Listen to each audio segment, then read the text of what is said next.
தமிழ் முரசு வழங்கும் இன்றைய 5 முக்கிய செய்திகள். மே மாத முக்கிய உற்பத்தி வியத்தகு வகையில் 3.5 விழுக்காடு சரிந்ததாக தெரிவிக்கப்பட்டுள்ளது. அமெரிக்காவுக்கான ஏற்றுமதி ஈரிலக்க வீழ்ச்சியை சந்தித்தது. எண்ணெய் சாரா உள்நாட்டு உற்பத்தி பொருள்களின் ஏற்றுமதி ஆண்டு அடிப்படையில் சென்ற மாதம் 3.5 விழுக்காடு குறைந்தது. ஒப்புநோக்க ஏப்ரல் மாதம் அது 12.4 விழுக்காடு வளர்ச்சி கண்டிருந்தது. என்டர்பிரைஸ் சிங்கப்பூர் நிறுவனம் செவ்வாய்க்கிழமை ஜூன் 17ஆம் தேதி அன்று வெளியிட்ட புள்ளி விவரங்களில் இந்த தகவல் இடம்பெற்றுள்ளது.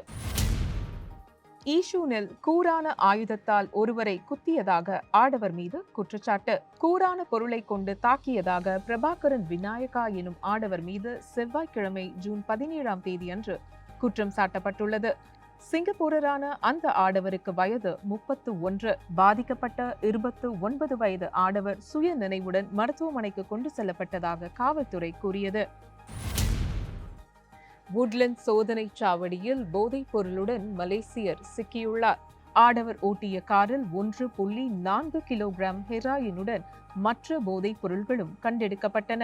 3 கட்டுகளில் போதைப் பொருள் பதுக்கப்பட்டிருந்ததை கூடுதல் சோதனைகள் மூலம் குடிநுழைவு சோதனை சாவடி அதிகாரிகள் கண்டுபிடித்தனர். பறிமுதல் செய்யப்பட்ட போதைப் பொருளின் மதிப்பு 173,000 வெள்ளிக்கும் அதிகம் என்று அதிகாரிகள் தெரிவித்துள்ளனர்.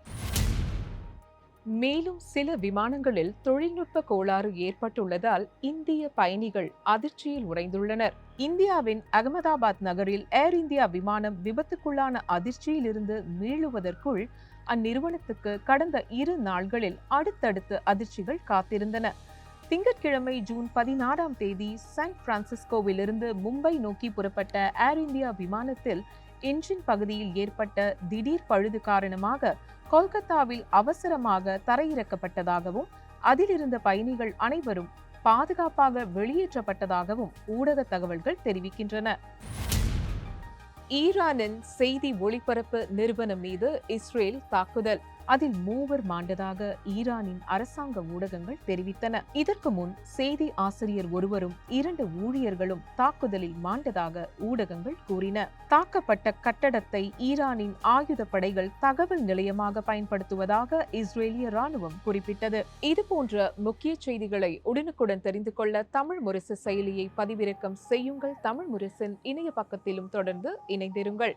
தமிழ் முரசுக்காக இளவரசி ஸ்டீபன்.